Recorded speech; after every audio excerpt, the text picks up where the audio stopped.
Okay, I think we are on. So I think we started the first chapter of Proverbs, but we didn't get very far. No. I think we got to verse 7 or something. Is that right? Let's see, verse 7. Is that how far we got? No. So Proverbs chapter 1, verse 7. Oh. Okay. This is the introduction. I covered some of this in my sermon Sunday, but they're attributed to King Solomon. We talked about him. You guys remember Solomon? You know him. David's son, Bathsheba's son, not their first son. The first son died, and that was part of David's punishment. Yeah. Though I don't know how that. I mean, I feel bad for the child. The child didn't do anything wrong, but anyway, David's second son, Solomon, and followed David as king and was known as being very wise. His reign was prosperous, peaceful. And these these wisdom teachings are attributed to him. We talked about the several different words which all appear in the prologue. Words like knowledge, discretion, discernment, and then the contrast between, and this will be a theme, so look for the contrast between wisdom and foolishness, or another word that Proverbs uses for fool. And we don't use this much anymore, although I think maybe 30, 40 years ago and before we did, but the word simple. Simple is a synonym for fool or for foolish. So the beginning is just an exhortation, and it's as needed today as it was then, but saying that before we're even saying what's good and what's bad and what's wise and what's not, the exhortation is what's wise is to seek wisdom, to pursue it, to chase it, to find it, to look for it, to devote yourself to it, to apply yourself to it, to study it. And that's the thing that frustrates us teachers, is that's the thing you can't give somebody. I can teach the Word of God, but I can't make somebody want to learn it. That has to, I guess, come from inside. But I think to some extent it's a choice. The thing is that those of you who are willing to listen, seek wisdom. So that's really the theme of the first chapter. So let's read. Verse 8. Listen, my son, to your father's instruction. So that's Solomon speaking in the person of a father. Right? Maybe speaking to his own children, but I think more proverbially that he's speaking in general as a father to sons in general. So this is the advice of the wise, experienced, learned man to the less experienced, less learned person. Listen, my son, to your father's instruction, and do not forsake your mother's teaching. They will be a garland to grace your neck, and a chain to adorn your neck. Again, this comparison between wisdom and gold or silver, between wisdom and jewelry. In other words, the author is constantly trying to hold up wisdom as something valuable, something sought after, that you should seek after. If they say, my son, if sinners entice you, do not give in to them. If they say, come along with us, let's lie in wait for someone's blood. Let's waylay some harmless soul. Let's swallow them alive like the grave and whole like those who go down to the pit. We will get all sorts of valuable things and fill our houses with plunder. Throw in your lot with us, and we will share a common purse. My son, do not go along with them. Do not set foot on their paths, for their feet rush into sin. They are swift to shed blood. How useless to spread a net in full view of all the birds. These men lie in wait for their own blood. They waylay only themselves. Such is the end of all who go after ill-gotten gain. It takes away the lives of those who get it. So his first advice is watch who your friends are. And that's pretty true also. I've heard from more experienced parents than myself that you really have to watch who your children become friends with. And if your children become friends with the wrong people, it becomes very hard to parent them. So the first advice he gives is don't get together with these people who are up to no good. And that's I guess one other point to make is that it was normal and assumed in older times, but today maybe not as much, that wisdom and morality go together, right? That was assumed. That's and the author assumes that. We tend to make a distinction between being smart, being wise, having knowledge, and then morals. But for the author of Proverbs, they're actually the same thing. There's no difference. What's wise is also moral, and what's moral is also wise. I don't think that applies today. You don't think it applies today? No. Okay. Because I think you've got some very wise people out there that have no morals. Well, then the author of Proverbs would say that they're not wise. That's what I was going to say, is a wise person will not be immoral. They would, Yeah. they're wise enough to know that that's the wrong path, and that's, Right. you know, Maybe just maybe gets they you just into trouble is weak. So they're just pretending they get maybe important they have positions. So you shouldn't have. maybe a better way to say it would be that they have knowledge, but they don't use it properly. Maybe that would be a better way to say it. Yeah. Yeah. Yeah. Yeah. The author would say that the person who does not act morally does not have wisdom. Yeah. But they might have not. They might seem to know things. Be able to recite things and. Yeah, there's a difference Sound between and- knowledge and wisdom. I mean, and even the author of Proverbs would probably say that those people don't even have true knowledge. They might have facts. They might. Okay. Yeah. And they might be cunning.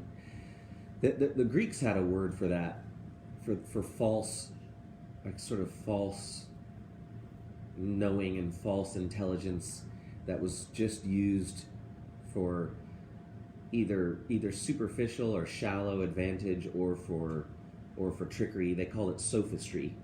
The what? Sophistry. I don't know if you've ever heard that word, but sophistry was sort of what the ancient Greek philosophers would call a philosopher who might be able to recite things and might seem knowledgeable, but was really either a liar or just had superficial understanding and didn't really understand what they knew.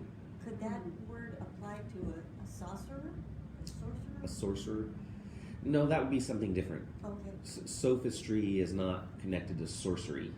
I know they sound similar, but yeah, sophistry is sort of, I think what you're describing, somebody who seems like they know stuff, but really they aren't moral or they don't have real depth of understanding.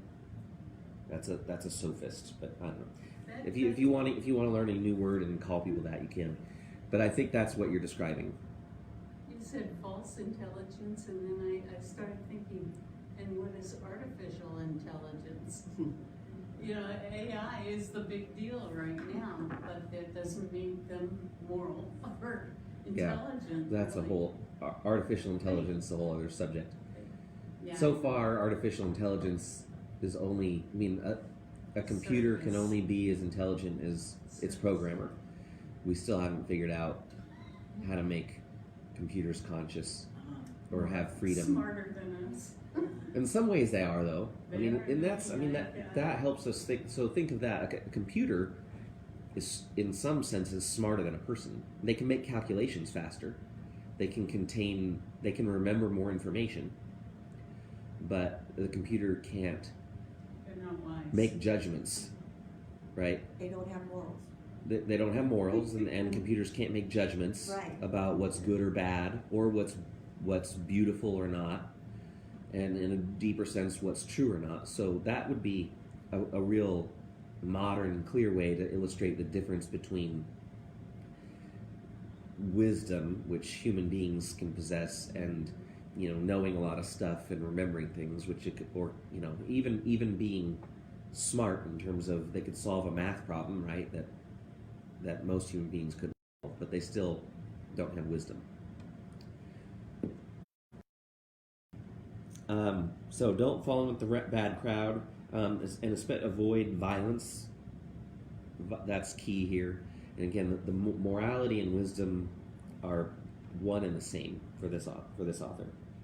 For the Bible in general, I'd say too. Verse 20, wisdom calls aloud in the street. She raises her voice in the public square. So this is poetry. Wisdom is a she, and she is calling out in the streets. So this is a figure.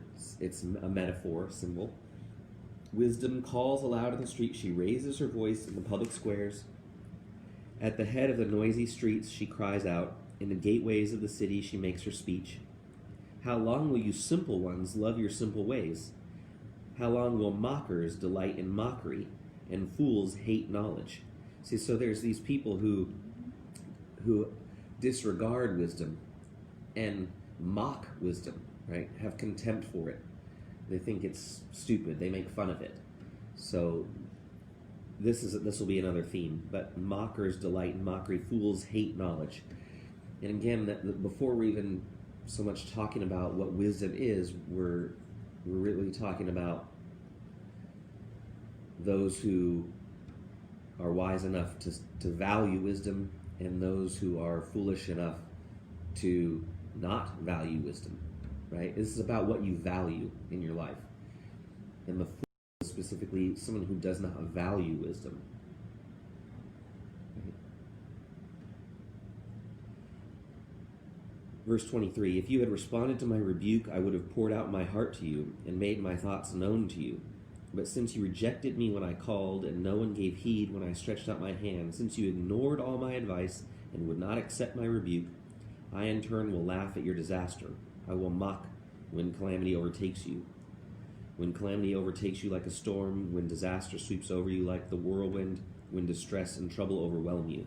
So wisdom is still speaking here. She's speaking in the first person. She says, since you mocked me, since you weren't interested in receiving my instruction, that's fine, but when it hits the fan, then I'm going to laugh at you, right? And this is similar to what Jesus says in the Sermon on the Mount, right?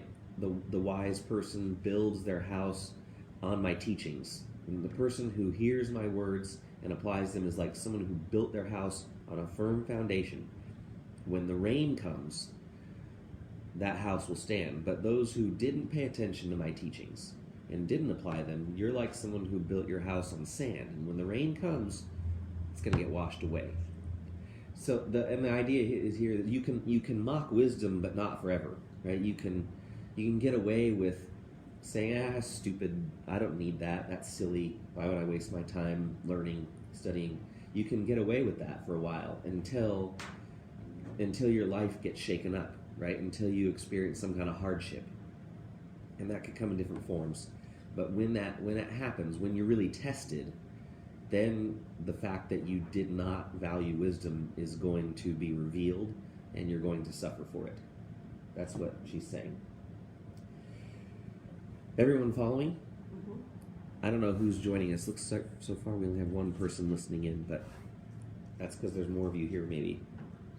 Okay. Verse 28. They will call to me, but I will not answer. They will look for me, right? That's when you finally need it, right? When you finally, and it's hard to tell children that, right? When children are in school, they're always asking, when will I ever need this? Why does this matter? Because they don't need it right now, but someday they will. And it's the same with the Bible. You may, especially when kids get older, you might have to force kids to go to Sunday school or go to youth group because they think, what do I have to learn about this for? Why do I have to know the scriptures? It doesn't, because it doesn't meet any of their immediate needs, right? It doesn't help them get a date next weekend. It doesn't help them, get whatever it is they want right now. It doesn't help them get. But when their life gets hard, when their marriage falls apart, or when they lose their job, or when they're tempted by something, when they meet when the wrong crowd tries to seduce them, then they'll need what they learned in Sunday school or at youth group. So she's warning you that wisdom is warning you that if you despise me now, then later on when you need me, I'm not going to be there for you. That's what she's saying. So you'll look for me, they will look for me but not find me. Since they hated knowledge and did not choose to fear the Lord, since they would not accept my advice and spurn my rebuke, they will eat the fruit of their ways and be filled with the fruit of their schemes. For the waywardness of the simple will kill them, and the complacency of fools will destroy them. But whoever listens to me will live in safety and be at ease without fear of harm. See, and that's, again, the message of the Bible.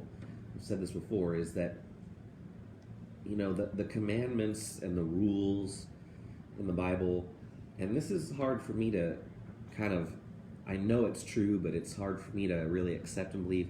They're there for my good, right? The commandments are not there to limit your fun. They're there to help you live. They're there in a sense to help you have more fun, right? They're there to make your life better and to give you more joy. But in doing so, they're going to ask you to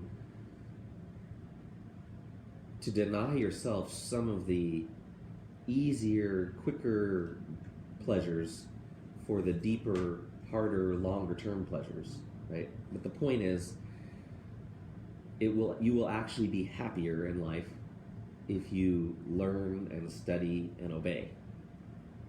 You'll have more pleasure, right? And people don't think that in the moment, right? Because whenever anybody sins, everybody sins because they think it will please them somehow, right? Am I making sense? Yeah. You seems good in the moment to do. Everyone follows sin under the aspect of the good, meaning they think they're pursuing. When they pursue sin or they take a sinful action, they think they're doing something that will bring them pleasure. But wisdom is saying you're wrong. It won't bring you pleasure. It won't bring you happiness. It might seem that way in the moment, but in the long run, it's not going to turn out that way. All right, chapter 2.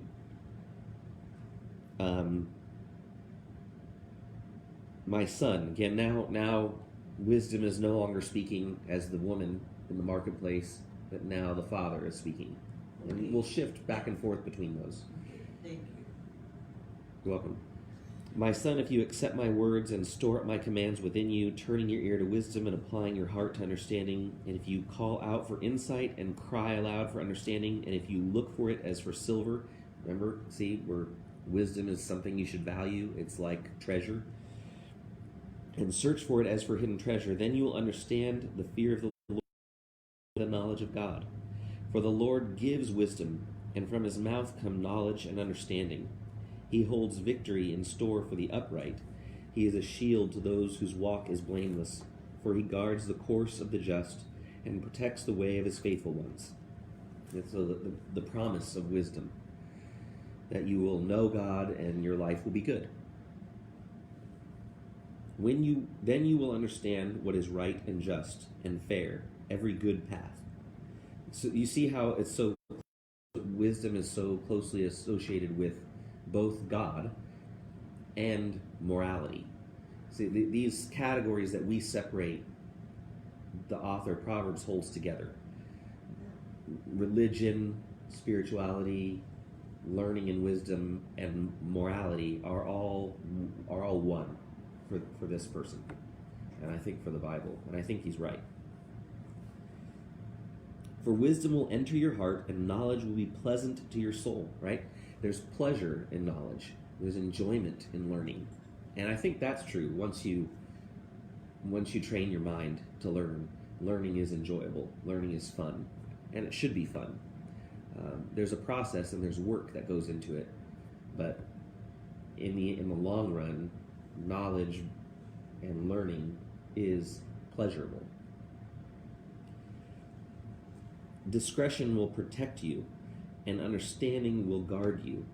Wisdom will save you from the ways of wicked men, from men whose words are perverse, who leave the straight paths to walk in dark ways, who delight in doing wrong and rejoice in the perverseness of evil, crooked, and who are devious in their ways.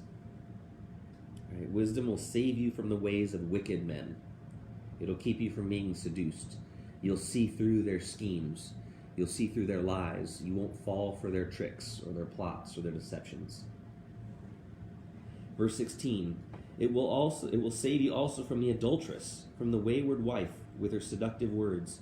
who has left the partner of her youth and ignored the covenant she made before God. For her house leads down to death, and her paths to the spirits of the dead. None will go to her. None who go to her return or attain the paths of life. So so you've got the evil, violent men, and you've got the wicked, seductive woman, and the wise person won't fall for either of their tricks. Judgment too. I guess let's talk about judgment for just a second. We in our culture, we're very anti-judgment, I think, for the most part, right? And we, to some extent, we get it from the Bible, right? Jesus said, don't judge lest you be judged. So there's subtlety there, though. There's interpretation, because you don't want to not judge. And think of your children and your grandchildren, and think of when they choose who they're going to marry. Do you want them to judge? Yes. When I look at my daughter, I want her to judge. Yeah, but you'll judge. Well, I'll judge too, You'll but I mean, judge, for sure. but it would be a mistake, I think, as a father, if I just said, "Well, I'll judge," because she's, especially my daughter, she's strong-willed. You're a couple centuries behind there. Right. My daughter, in the long run, my daughter is strong-willed, and I'd rather, and it's be much smarter of me to teach her to judge than to say, "Well, I'll judge for you," because by the time she's old enough to marry, she's not going to listen to me. Right? So, and my point is, you do want to judge, and you want to teach your children to be judges. You want, there's a good judgment. And if your daughter is dating guys, you want her to exercise good judgment. If your son is dating too, you want him to exercise good judgment. And in part, you want them to be able to judge people, right? This is a good mate. This is not. You want them to be able to judge friends. This is a good friend that's going to be good for me to be with. This is a bad friend. This is someone I don't. So when Jesus says don't judge, he's talking about condemning, right? He's talking about thinking less of somebody, valuing them as less of a person, right? That's wrong. That's where you don't want to judge. But it's not all judgment that's bad.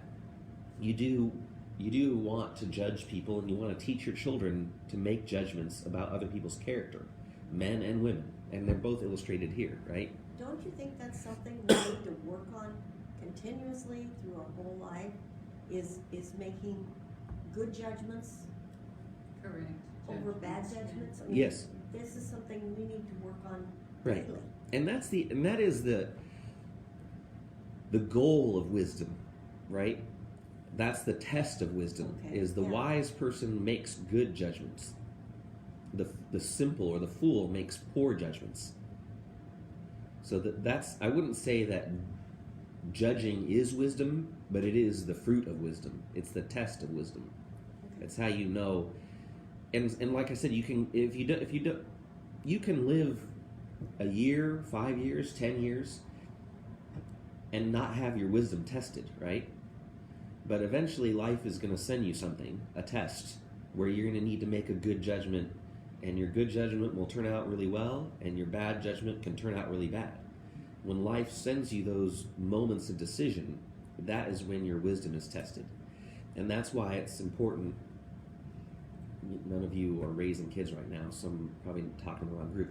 But that's why parents should make their kids go to church, whether they like it or not. Because what they get at church doesn't seem relevant to them, but it will be in 10 years when they have to make a decision that's going to test whether they really understood right from wrong in God or not. Make sense? Where were we? So the wicked woman.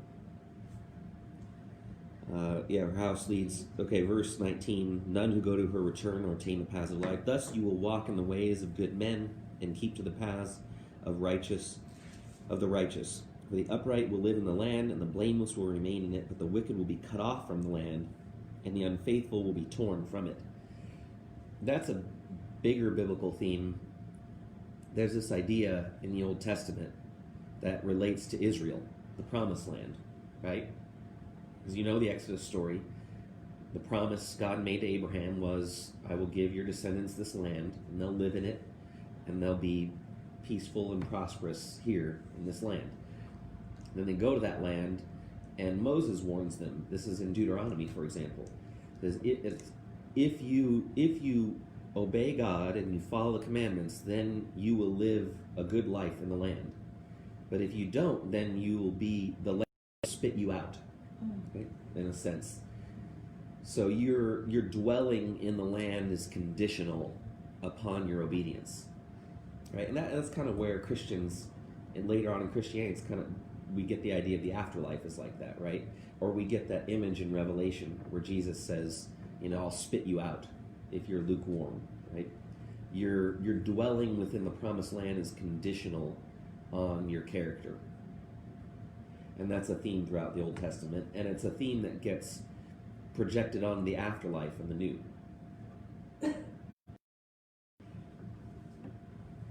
Yeah, so the upright will live in the land, the blameless will remain in it, but the wicked will be cut off from the land, the unfaithful will be torn from it. And this happened, right? Remember when we studied Isaiah, when we studied the prophets, and they got conquered by Babylon, and they got carried away in exile, right? That's, God is doing what he said he would do. You didn't listen, you didn't obey my commands, and now you're going to get kicked out of the land, and you're going to have to live in Babylon as refugees. Eventually he brought them back, but that's the story that plays out in the history of Israel in the time of the prophets. And it's what most of the prophets are talking about. Do you guys remember that at all? Mm-hmm. A little bit? Just thinking, I didn't think of it as that way before. I mean, before you said it. Yeah. That he was, you don't get to, It's a lose sense. your freedom. It's God acting the way parents act, right? God gave his children the land. If they obey, they get to keep it. If they don't obey, they get it taken away. I do that with my kids, right? I give them a toy. If they obey, they get to keep the toy. If they disobey, if they don't listen, they lose the toy. But God is doing that with the land itself, with Israel itself. Okay, chapter 3. My son, do not forget my teaching, but keep my commands in your heart, for they will prolong your life many years and bring you prosperity. Again, this idea that following wisdom and doing what's right will result in a good life. Let love and faithfulness never leave you. Bind them around your neck. Write them on the tablet of your heart. Then you will win favor and a good name in the sight of God and man. That's, by the way, I think it's in Luke. Says that, uses that phrase to describe Jesus. That as Jesus grew up, he grew in the favor of God and man. Just think it's an interesting side note. Verse 5, trust in the Lord with all your heart and lean not on your own understanding. In all your ways acknowledge him, and he will make your paths straight. So that's an often quoted verse, verse 5. Lean not on your own understanding. I think it's often misused because I've often heard it used in context where it's sort of saying, don't think for yourself. What? I said it's sometimes used, this verse, do you know what verse we're talking about? Verse 5? 15. Do not trust in the Lord with all your heart and lean not on your own understanding. It's often used, the way I've heard it, to say, well, don't think for yourself, just believe whatever the church tells you to believe, or whatever I tell you to believe. And that's not what it means, right? What it's talking about is a kind of stubbornness of someone, and you see it in your kids, right? They don't want to listen. Right? They want to do it their own way. And that's what it's counseling against. It's counseling against this kind of stubborn attitude that all of us I've had it too, where I just want to do what I want to do, and I don't want to be told, right? Mm-hmm. That's lean not on your own. That's the warning. So it's not lean not on your own understanding. Doesn't mean that you should never think and you should just accept everything on faith. Don't read it that way, and if you ever hear it quoted that way, know that it's being misquoted. What it's counseling against is stubbornness. I don't want to learn. I don't need to hear what you have to say. I'm just going to do what I want. In all your ways acknowledge him, and he will make your paths straight. Do not be wise in your own eyes. Fear the Lord and shun evil. Again, do not be wise in your own eyes is that's that stubbornness of I'm not going to listen. I'm not going to be taught. I'm going to do what I want. Verse 8, this will bring health to your body and nourishment to your bones. Honor the Lord with your wealth, with the first fruits of all your crops. Then your barns will be filled to overflowing, and your vats will brim over with new wine. That's a classic text that pastors love to quote during stewardship season, right? Which is, we're in that time of year now. But give to God, and God will give back. Verse 11, my son, do not despise the Lord's discipline, and do not resent his rebuke, because the Lord disciplines those he loves. As a father, the son he delights in.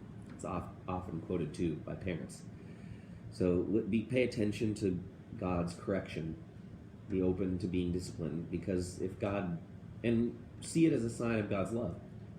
And I think that's a lesson that extends pretty well into the New Testament, that when God punishes, it's always for correction, right? When God punishes, it's not about retribution. God's not taking revenge for us wronging him. He's disciplining us the way a parent disciplines a child, right? When you punish your child, it's not punishment in the retribution sense, right? Like it sometimes is. For example, it depends how you think of it, but in the courts or in the criminal justice system, there's an idea of punishment is retribution. An eye for an eye, a tooth for a tooth. You did this, so we're going to do this to you. When God punishes, that's not what's going on. It's discipline. It's the punishment of a parent to a child. When you punish your child, again, I shouldn't have to say this, it shouldn't be to hurt them. With love. It's not because you're angry with them. Yeah. When you punish your child, it's to correct. It's to teach. Blessed is the man who finds wisdom, the man who gains understanding, for she is more profitable than silver. Again, Proverbs often symbolizes wisdom as a female. So she is more profitable than silver and yields better returns than gold. She is more precious than rubies. Nothing you desire can compare with her. But you've heard this before now, but I told you it was going to be a theme, and it is. Long life is in her right hand, in her left hand are riches and honor. Her ways are pleasant ways, and all her paths are peace. She is a tree of life to those who embrace her. Those who lay hold of her will be blessed. So these are the promises of those who seek and find wisdom. By wisdom the Lord laid the earth's foundations. By understanding he set the heavens in place. This is similar to our scripture text from Sunday morning, right? It's by wisdom that God created the world. By his logos, by his intelligence, by his reason, God made things. And John chapter 1 picks that up. By his knowledge the deeps were divided, and the clouds let drop the dew. My son, preserve sound judgment and discernment. Do not let them out of your sight. They will be life for you, an ornament to grace your neck. Then you will go on your way in safety, and your foot will not stumble. When you lie down, you will not be afraid. When you lie down, your sleep will be sweet. Have no fear of sudden disaster, or of the ruin that overtakes the wicked. For the Lord will be your confidence, and will keep your foot from being snared. This constant theme, right, that if you follow the teachings of wisdom, then you will have health and prosperity and safety and contentment.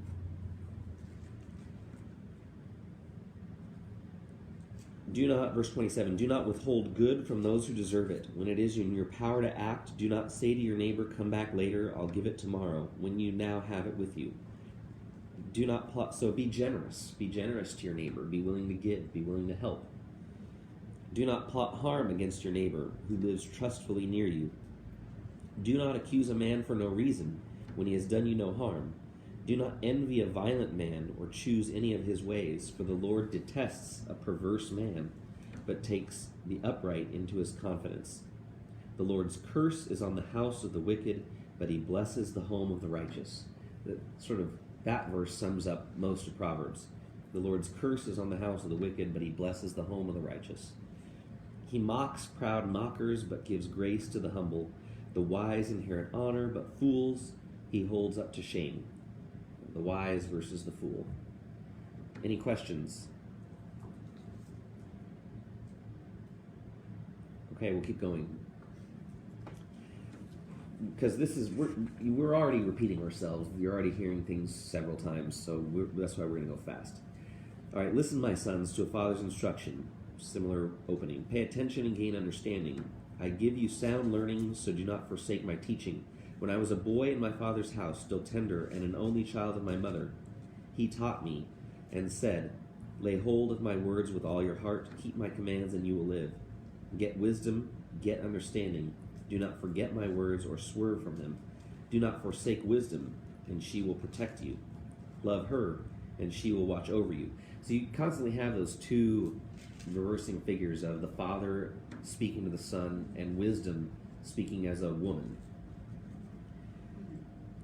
So listen to the words of your father and don't forsake wisdom, because she will protect you. Love her, and she will watch over you. Wisdom is supreme, therefore get wisdom. Though it cost all you have, get understanding, right? It's more valuable than all wealth. Esteem her, and she will exalt you. Embrace her, and she will honor you. She will set a garland of grace on your head and present you with a crown of splendor. Listen, my son, accept what I say, and the years of your life will be many. I guide you in the way of wisdom and lead you along the paths. When you walk, your steps will not be hampered. When you run, you will not stumble. Hold on to instruction. Do not let it go. Guard it well, for it is your life. Do not set foot on the path of the wicked or walk in the way of evil men. Avoid it. Do not travel it. Turn from it and go on your way. For they cannot sleep till they do evil. They are robbed of slumber till they make someone fall. They eat the bread of wickedness and drink the wine of violence. The path of the righteous is like the first gleam of dawn, shining ever brighter till the full light of day. But the way of the wicked is like deep darkness. They do not know what makes them stumble. Wisdom is like light. It's like the light of day, and foolishness is like, and wickedness is like darkness. So in here, notice the contrast is between the righteous and the wicked. Because, again, wisdom and righteousness. My son, pay attention to what I say. Listen closely to my words. Do not let them out of your sight. Keep them within your heart, for they are the life to those who find them and health to a man's whole body. Above all else, guard your heart, for it is the wellspring of life. Put away perversity from your mouth. Keep corrupt talk far from your lips. Let your eyes look straight ahead. Fix your gaze directly before you. Make level paths and take only ways that are firm. Do not swerve to the left. Keep your foot from evil. So that metaphor is common too, of wisdom is a path, right? And you stay on the path. It's like when you're hiking or traveling, stay on the path. Don't veer to the left or the right. Okay, chapter 5. My son, pay attention to my wisdom. Listen well to my words of insight, that you may maintain discretion and your lips may preserve knowledge. For the lips of an adulteress drip honey, and her speech is smoother than oil, but in the end she is bitter as gall. Right? That's what I was saying before, right? Sin always works that way, right? The lips of an adulteress drip honey, right? Sin, and it doesn't matter if it's a woman, it doesn't matter if it's adultery or if it's some other sin, I don't care. But sin always seems nice, seems good, seems to promise something you want, seems to satisfy a desire, but in the end it turns bitter. And that's the pattern of all sin. But here we're looking at a woman, and her lips, the lips of an adulteress drip honey, and her speech is smoother than oil, but in the end she is bitter as gall, sharp as a double-edged sword. Her feet go down to death, her steps lead straight to the grave. She gives no thought to the way of life. Her paths are crooked, but she knows it not. This whole chapter is going to be about the adulteress. I think it's good to think of it. I mean, probably none of you are going to be tempted by an adulteress. I might, but I don't know that you will. But my point is that you can think of this as a symbol for all sin. Does that make sense? Yeah. Verse 7. Now then, my sons, listen to me. Do not turn aside from what I say. Keep to a path far from her. Do not go near the door of her house, lest you give your best strength to others and your years to one who is cruel. Lest strangers feast on your wealth and your toil enrich another man's house. At the end of your life you will groan. When your flesh and body are spent, you will say, how I hated discipline, how my heart spurned correction. I would not obey my teachers or listen to my instructors. I have come to the brink of utter ruin in the midst of the whole assembly, right? So this is the tragic figure at the end of your life. Once you've made bad judgments, then you're at the end of your life and you look back and you'll have regret. Drink water from your own cistern, running water from your own well. Should your springs overflow in the streets, your streams of water in the public squares, let them be yours alone, never to be shared with strangers. One of the themes of the Bible, too, is one of the punishments of the wicked, and this is in other parts of the Bible, not in Proverbs, is that if you obey God, then you will get to enjoy the fruits of your labor, right? But if you don't obey God, then other people will live in your house. Other people will harvest what you planted. And that ties in again to the land, right? Which happened when Babylon conquered Israel. Other people came in and took over what was theirs and lived off of their property and vineyards. So the righteous will enjoy the fruit of their labor. The wicked will have somebody else do it. All right. May your fountain be blessed, and may you rejoice in the wife of your youth. A loving doe, a graceful deer, may her breast satisfy you always. Be captivated by her love. Why be captivated, my son, by an adulteress? Why embrace the bosom of another man's wife? For a man's ways are in full view of the Lord, and he examines all his paths. The evil deeds of a wicked man ensnare him. The cords of his sin hold him fast. He will die for lack of discipline, led astray by his own great folly. Pretty straightforward. All right, chapter 6. I think we'll finish chapter 6, and then we'll probably be done for the day.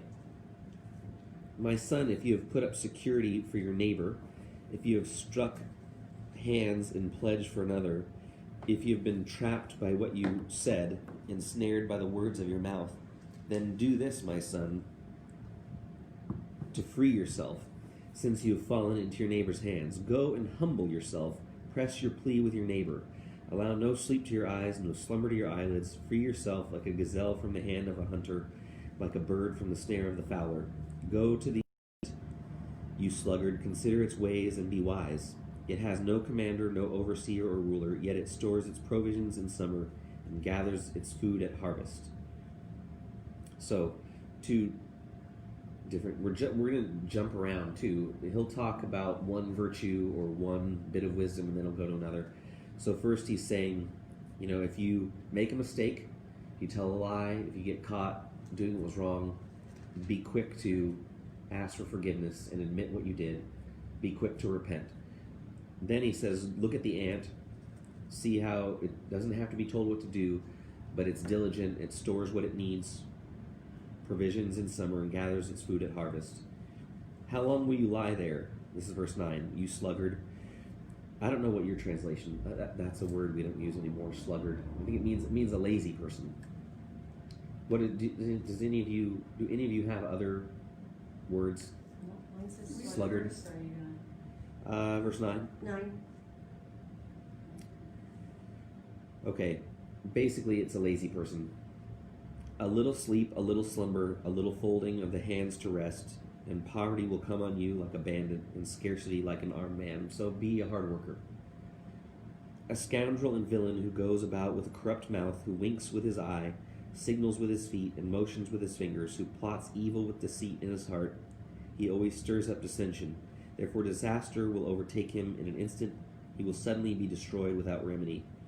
There are 6 things the Lord hates, 7 that are detestable to him. That's a common biblical way of phrasing. Amos does that too. 6 things the Lord hates, 7 that are detestable. And 7 is the number of completeness, right? 7 is the days of creation. So pride. God hates pride, haughty eyes, a lying tongue, hands that shed innocent blood, a heart that devises wicked schemes, feet that are quick to rush into evil, a false witness who pours out lies, and a man who stirs up dissension among brothers. So that's what God hates.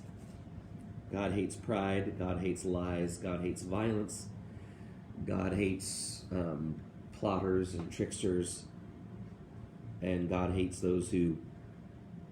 That last one fits in a lot with Paul and his letters in the New Testament, right? God doesn't like division among his people. So the person that creates division, God doesn't like that. Okay. My son, keep your father's commands and do not forsake your mother's teaching. Bind them upon your heart forever. Fasten them around your neck. When you walk, they will guide you. When you sleep, they will watch over you. When you awake, they will speak to you. For these commands are a lamp. This teaching is a light, right? And wisdom, we've heard this before, wisdom is also light.